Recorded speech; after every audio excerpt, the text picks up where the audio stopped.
오늘 우리가 같이 나눌 말씀의 제목은 하나님의 영으로 관계에 성공하라 라고 하는 제목의 말씀입니다. 여러분, 하나님께서 우리를 구원하시고 오늘도 하나님의 은혜와 능력으로 우리를 지켜주시고 또 인도해 주시는 그 목적이 무엇일까요? 하나님께서 우리를 당신의 자녀로 택하시고 우리를 부르신 목적이 무엇일까? 단순히 구원받아 천국에 보내시기 위함인가? 예수 믿고 복 받으라고 하시는 것일까? 물론 그것도 맞지만 궁극적으로 주님께서 우리를 구원해 주시고 오늘도 우리와 함께 하시는 그 목적은 주님의 인격과 성품을 드러내며 살라고, 이 세상 가운데에 이 세상 사람은 하나님이 눈에 보이지 않는데 그 하나님을 우리를 통해서 볼 수 있도록 하라고, 하나님의 현존이 나의 삶을 통해 드러나는 삶을 살라고 하나님께서 우리를 구원해 주시고 오늘도 우리와 함께 해주시는 줄 믿습니다. 이것이 하나님께서 우리를 자녀로 택하시고 부르신 궁극적인 목적입니다. 청교도 신앙의 기수 역할을 했던 토마스 왓슨 목사는 그래서 이런 유명한 말을 남겼습니다. 성도는 누구인가? 성도는 걸어다니는 하나님의 초상화다. 이런 말을 남겼습니다. 이것을 좀 더 쉽게 표현하면 하나님께서 우리를 구원해 주시고 자녀로 삼아 주시고 오늘도 우리와 함께 하시는 궁극적인 목적은 여러분, 관계에 성공하라고 우리를 구원해 주시고 오늘 우리와 함께 하시는 줄 믿으시길 바랍니다. 나를 통해 하나님의 은혜와 복이 다른 사람들에게 전해지도록, 그렇게 은혜와 축복의 통로가 되도록 그런 삶을 살도록 하나님 우리를 부르신 거예요. 아브라함을 부르실 때에도 이 목적으로 하나님이 아브라함을 부르시지 않습니까? 아브라함을 부르실 때 말씀하시잖아요. 너를 복의 근원이 되게 해주겠다. 여러분, 복의 근원이 뭡니까? 너를 통해 하나님의 복이 많은 사람들에게 전달되어지는 은혜와 축복의 통로로 삼아 주겠다는 거예요. 여러분, 이렇게 살아가는 것이 관계에 성공하는 삶인 줄 믿으시길 바랍니다. 이것이 우리를 하나님께서 부르신 목적입니다. 그렇다면 오늘 우리는 정직하게 한번 질문해 봐야 합니다. 나는 지금 신앙생활을 하고 있는데 이 관계에 성공하며 살고 있는가? 여러분, 세상적으로도요, 관계에 실패하면 인생에 실패하게 되어 있습니다. 근데 이것은 신앙적으로도 참 중요한 사항인데, 여러분, 관계에 성공해야 신앙도 성공할 수 있습니다. 지금 잘 하고 계십니까? 우리는요, 잘 해보겠다고 다짐하고 살지만 여전히 실패하는 우리 자신을 발견하게 됩니다. 왜 그럴까요? 우리는 본질적으로 이기적이고 자기 중심적인 존재이기 때문에 그렇습니다. 죄인이기 때문에 그런 거예요. 죄인이 되기 이전에 인간이 에덴 동산에 살 때는요, 이것이 가능했습니다. 에덴 동산에서의 아담과 하와의 관계는요, 축복의 관계였어요. 남자는 여자를 향하여 말하지 않습니까? 당신은 내 뼈 중에 뼈요, 내 살 중에 살이로다. 이렇게 고백을 하며 서로에게 은혜의 통로가 되어주는 사랑이 충만한 관계가 에덴 동산에서 이루어졌습니다. 그런데 그 에덴 동산에 죄가 들어왔어요. 죄를 짓는 순간 에덴 동산, 그 기쁨의 동산은 두려움과 수치를 느끼는 그런 장소가 돼버리고 말았습니다. 그래서 숨고 옷으로 몸을 가림으로써 감추고 속이는 것이 시작되었던 것입니다. 숨어있는 아담을 찾아오셔서 하나님께서 말씀하시죠. 얘야, 네가 왜 선악을 알게 하는 그 나무의 열매를 따먹었느냐? 그럴 때 이 아담이 하나님께 이렇게 대답하지 않습니까? 그 하와 여인을 가리키면서 말하죠. 저 여인이 먹으라 그래서 먹었습니다. 내 책임 아닙니다. 저 여인 책임입니다. 사랑의 관계가 파괴된 것입니다. 사랑할 수 있는 능력을 상실한 것입니다. 이제 나를 위해 너를 이용하고 네가 책임을 져야 한다라고 하는 그런 지배와 폭력의 관계로 변질된 것입니다. 그렇다면 여러분, 죄를 지은 이렇게 이기적이고 자기중심적인 존재인 이 인간이 어떻게 하나님의 성품을 드러내며 하나님의 현존을 느낄 수 있는 그런 존재로 이 땅을 살아갈 수 있겠습니까? 이건 불가능한 일이죠. 그래서 사도 바울은 로마서 7장 18절에서 정확하게 이렇게 언급을 하고 있습니다. 내 속 곧 내 육신에 선한 것이 거하지 아니하는 줄을 아노니 원함은 내게 있으나 선을 행하는 것은 없노라. 마음은 간절한데 몸은 따라가질 않는 거예요. 이 본성적으로 제약된 이 몸이 마음은 하고 싶은데 그렇게 살게 하지 못하는 것입니다. 그런데 여러분, 해결책이 있습니다. 그 해결책은 바로 하나님의 영, 성령님의 은혜를 받는 것입니다. 성령이 해결책입니다. 성령의 은혜가 우리 가운데 임하면 우리는 바로 내가 죄인인 것을 깨닫게 되죠. 죄를 회개하고 나를 용서하시는 하나님의 사랑을 받아들이게 됩니다. 그리고 이제 이 본능적인 육체의 소욕을 따라 살지 않고 그것을 거스려서 성령의 인도함을 따라 살아가는 그런 삶을 살게 됩니다. 그래서 성령의 열매를 맺게 되죠.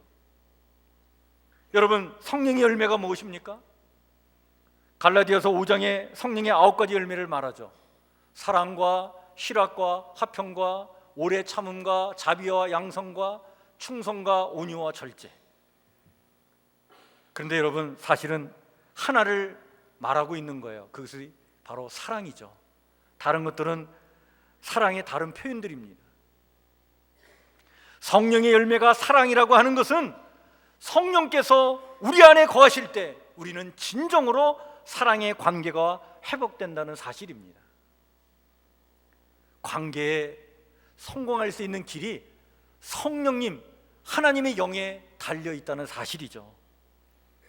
따라서 여러분, 성령의 역사는 어떤 이상한 신비를 말하는 것이 아니라 그것은 전적으로 관계의 회복과 축복을 말해주고 있는 것입니다.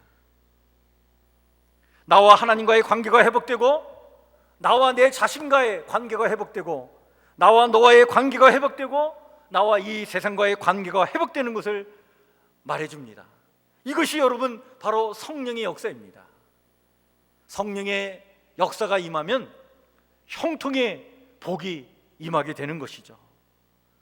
오직 이 모든 관계가 사랑으로 충만한 관계가 되도록 은혜를 주시는 것이 바로 성령의 역사입니다.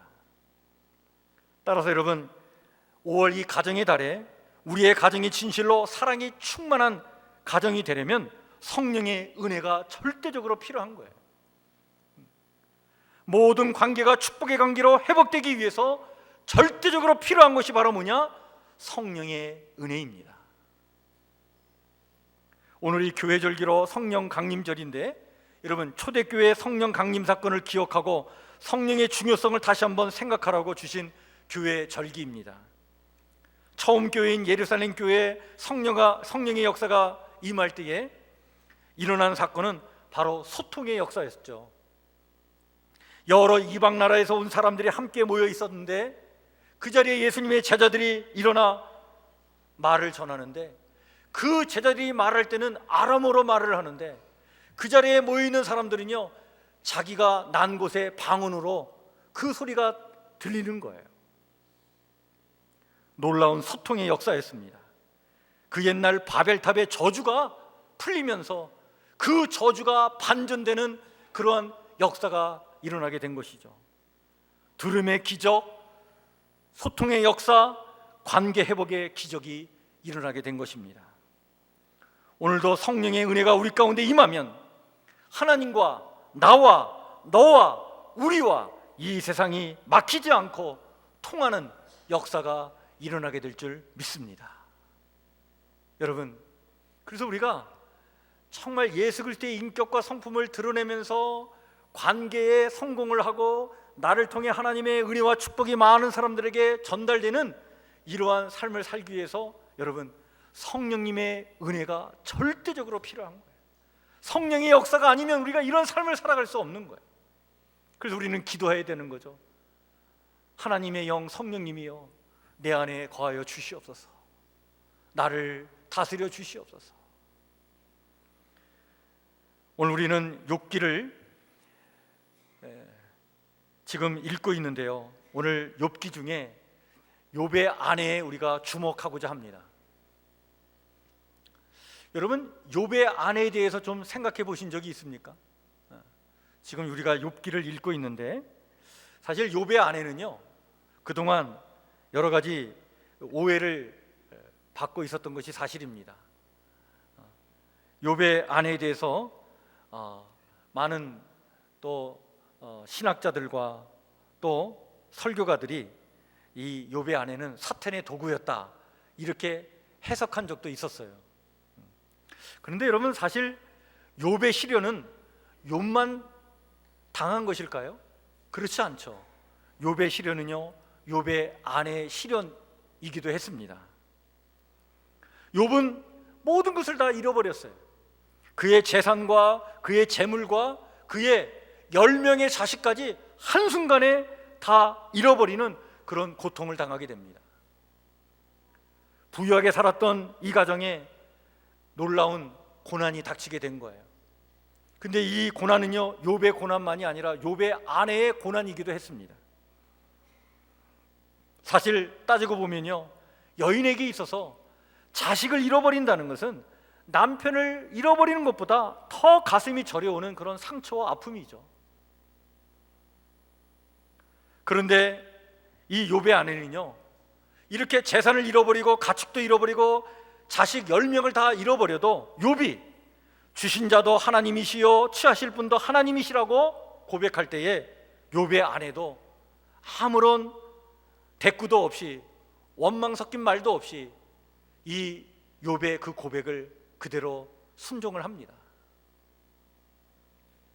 그런데 사탄의 시험이 두 번째로 욥에게 주어질 때 욥이 어떤 고난을 당하게 되냐면 그 몸에 말이죠, 막 악창이 일어나면서 고름이 막 생기면서 몸이 간지러워서 견딜 수가 없어가지고 그가 기왓장으로 자기의 몸을 긁는 그런 고통을 당하게 되죠.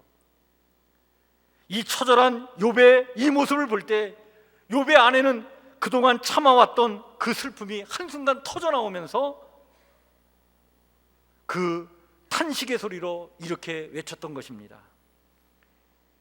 이래도 당신은 여전히 신실함을 지킬 것입니까? 차라리 하나님을 욕하시고 죽는 것이 낫겠습니다. 여기에 대해 욥은 이렇게 답변을 함으로 여전히 신실함을 지켜나가죠. 우리가 누리는 복도 하나님께로부터 받았는데 어찌 재앙이라고 해서 못 받는다 하겠소. 언뜻 보면 가장 가까운 아내마저도 원망하는 것처럼 보이죠. 그래서 오히려 그럼에도 불구하고 요지부동하는 욥의 태도가 돋보이는 그런 장면이기도 합니다. 그러나 여러분, 사실 성경은요, 욥의 아내가 하나님을 원망하고자 한 것이 아니었다는 것을 우리에게 이야기해 주고 있습니다. 성경 중에 히브리어 성경을 기원전 한 300년 경부터 헬라어 성경으로 번역하는 작업이 이루어졌는데, 그때 알렉산더 대왕이 헬라 제국을 이루면서 그 지중해 연안의 모든 나라들이 헬라의 지배를 받아 나갈 때에 히브리어 구약 성경을 헬라어로 번역하면서 만들어진 성경이 70인역 성경인데요, 이 70인역 성경에는 이 욥기 2장, 오늘 우리가 읽은 이 본문의 말씀을 좀 더 길게 전해주고 있습니다. 제가 이 70인역 성경을 가지고 다시 한번 이 오늘 본문의 말씀을 읽어드리도록 하겠습니다. 욥의 병이 오래 계속되었다. 한 번은 욥의 아내가 남편에게 말하였다. 언제까지 참고만 계실 것입니까? 당신은 구원해 주실 것을 좀 더 기다려보자 하지만 여보, 이제 이 세상 사람들은 더 이상 당신을 기억하고 있지도 않습니다. 우리의 자식들을 기억하는 사람도 없습니다. 해산의 고통도 애써서 기른 수고도 다 헛것이 되어버렸습니다. 여보, 당신은 구더기가 트킬거리는 속에서 몰락해가고 있습니다. 들판에서 밤을 지새우기 하세월입니까? 그동안 나는 그 지긋지긋한 일거리를 찾아 이곳에서 저곳으로, 이 집에서 저 집으로 떠돌아다녔습니다. 애써 일거리를 얻어놓고도 너무나 괴롭고 억울해서 잠시라도 쉬기 위해 빨리 해지기만을 기다리곤 했습니다. 여보, 하나님을 향해 무엇이라고 항의나 하고서 죽어버리십시오. 욥은 그러한 아내를 물끄러미 쳐다보고 아내에게 말했다. 당신까지도 어리석은 여자들처럼 말하는구려. 우리가 누리는 복도 하나님께로부터 받았는데 어찌 재앙이라고 해서 못 받는다 하겠어. 여러분, 욥의 아내가 한 말, 여보, 하나님을 향해 무엇라고 항의나 하고서 죽어버리십시오. 이 말은요, 하나님을 원망하고 죽으라고는 그런 저주의 말이 아니라 고통을 받고 있는 남편을 차마 지켜볼 수 없는 그 아내의 연민과 그 고통으로부터 자유롭게 되는 길이 죽는 것밖에 무엇이 있겠소? 라고 말하면서 안타까워하는 아내의 탄식의 소리이다라고 우리는 그렇게 이해할 수 있습니다. 욥이 그대의 말이 어리석은 여자 중에 하나의 말 같도다라고 말하는 것은 이 욥의 아내는 어리석은 여자가 아니었다는 것을 말해주고 있는 것이죠. 어리석지 않고 지혜로운 아내였는데 지금 한 말은 어리석은 여자들이 하는 말이었다는 것입니다. 오죽했으면 이런 말을 했을까? 욥의 아내는 이런 절망적인 상황에 도저히 회복의 가능이 보이지 않는 이런 처참한 상황에 그 고통 가운데 있는 이 욥을 뒤로 하고 짐을 싸들고 그리고 집을 나갈 수도 있지 않았겠습니까? 그런데 이 욥의 아내는요, 끝까지 욥의 곁을 지켜줍니다. 욥기 19장 17절에 보면 이 욥의 아내가 한 번 더 언급이 됩니다. 그러니까 욥기 전체에서 욥의 아내에 대한 언급이 두 군데 나오는데 오늘 우리가 읽은 욥기 2장과 그리고 19장 17절 말씀인데요, 이 욥기 19장 17절은 욥의 탄식입니다. 욥이 너무나 괴로워서 이렇게 탄식을 하면서 말하는데 거기에 욥의 아내에 대한 언급이 나옵니다. 이렇게 탄식을 하죠. 내 아내도 내 손길을 싫어하며 내 허리의 자식들도 나를 가련하게 여기는구나. 여기 허리의 자식들은 형제들을 이야기합니다. 이 탄식은 이 욥의 아내가 고통 가운데 있는 이 욥을 떠나지 않았다는 거예요. 끝까지 평상을 지켜주었다는 거예요. 자신의 숨결을 싫어해서 가슴 아프다라고 하는 이 욥의 탄식은요, 곧 아내가 끝까지 잠자리 그 곁에 있었다는 그런 사실을 언급해주고 있는 것입니다. 아내는 욥을 떠나지 않고 곁에 있었어요. 고통스러워하는 욥의 숨결을 참아 들을 수 없는 그 안타까움으로 그 곁을 지켰던 것입니다. 저는 지난주 이 욥기의 말씀을 깊이 묵상하면서 그런 생각이 들었습니다. 욥의 아내는 그렇게 큰 상실과 시련의 고통 속에서도 왜 욥을 떠나지 않았을까? 끝까지 욥을 지킨 이유가 무엇일까?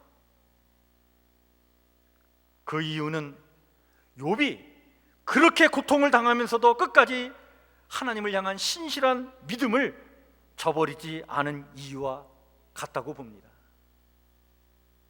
욥이나 욥의 아내가 끝까지 포기하지 않고 욥은 하나님을 향한 믿음을, 아내는 남편을 지키고 지켜나갔다는 사실은요, 놀라운 신비이죠. 그 신비가 가능했던 것은 바로 하나님의 영 성령님께서 이들과 함께 하셨기 때문입니다. 여러분, 욥기의 전체 주제는, 신학적인 주제는 바로 고난의 신비를 말해주고 있는 것입니다. 의로운 자가 고통을 받는 것, 이게 가능한가? 어떻게 의로운 자가 고통을 받을 수 있을까? 그럴 수 없다. 죄인이 고통을 받고 의인은 축복을 받아야 마땅하지, 의인은 고통을 받을 수 없다라고 하는 것이 욥이 살았던 시대의 일반적인 상식이었습니다. 그런데 욥의 현실은 그 상식을 적용할 수 없는 일이 일어난 거예요. 이걸 가지고 욥은 고뇌를 합니다. 몸이 괴로워서 고뇌한 것보다 이 상식이 통하지 않은 오늘 현실의 문제에 고통을 당하고 있었던 거예요. 그래서 이 욥은 그것을 끌어안고 몸부림칩니다. 하나님 앞에 해답을 달라고, 이 의인이 어떻게 고통을 당하는지, 왜 이럴 수 있는지 이것을 해명해 달라고 하나님께 설명을 요구하죠. 그런데 하나님은요, 끝내 설명해 주지 않습니다. 그래서 여러분들 욥기를 읽다 보면요, 이 욥이 고난받는 이 현실에 대해서 하나님께서 속 시원하게 왜 이렇게 고난을 받아야 되는지 그것을 설명해 주지 않아요. 끝내 하나님은 설명해 주지 않습니다. 단 하나님은 욥을 찾아와 만나 주십니다. 그런데 이 만남으로 욥은 모든 인간의 딜레마에서 해방이 됩니다. 고난은 인간의 언어로 명쾌히 설명할 수 없는 신비이다라고 하는 사실을 그는 깨달아 알게 되죠. 그러나 분명한 사실은 그 고난 중에 있는 인간을 하나님은 떠나지 않는다는 사실도 그는 체험하게 됩니다. 그렇게 함께 하시는 하나님, 언제나 당신의 영으로 보듬어 주신 하나님, 그 하나님의 은혜가 있었기에 욥도, 욥의 아내도 끝까지 포기하지 않았던 것입니다. 욥은 그의 믿음을, 욥의 아내는 그의 남편을 포기하지 않았던 것이죠. 이것은 놀라운 신비의 이야기입니다. 우리는 그 어느 때보다 더 쉽게 포기해버리는 세상을 지금 살고 있지 않습니까? 책임보다는 자유가 강조되는 세상에서, 우리보다는 나를 강조하는 이 세상에서 내 마음에 들지 않으면 가차없이 버리고 포기하는 세상을 우리는 지금 살고 있습니다. 그래서 예전보다 더 많은 상처와 아픔을 안고 살아갑니다. 가정이 해체되는 시대에 살고 있고, 공동체가 무너지는 시대에 살고 있습니다. 관계가 속절없이 끝나버리는 그런 시대에 우리는 살고 있죠. 이런 세상에서 관계를 지켜나가고 그 관계를 축복 가운데 이어나가는 것은 약간 힘든 일이 아니죠. 그러나 하나님의 영 성령님은 오늘도 우리와 함께 하시는 줄 믿습니다. 우리를 신비 가운데로 인도하실 것입니다. 모든 관계를 사랑으로 풍성케 하시며 견고하게 지켜나가도록 도와주실 줄 믿습니다. 이 하나님의 영으로 그 신비 속에서 관계를 성공적으로 이루어 나가시는 그런 축복을 누리시는 우리 성북교회 모든 성도들이 되시기를 주의 이름으로 간절히 축원해 드립니다. 성령님, 우리와 함께 하십니다. 관계에 성공적으로 살아가도록 반드시 우리를 지켜주실 줄 믿습니다. 이런 은혜를 여러분들 의지하시고 그 은혜에 힘입어 여러분들 삶의 자리가 참으로 하나님 기뻐하시는 축복의 자리가 되시기를 주의 이름으로 간절히 축원해 드립니다. 기도하겠습니다.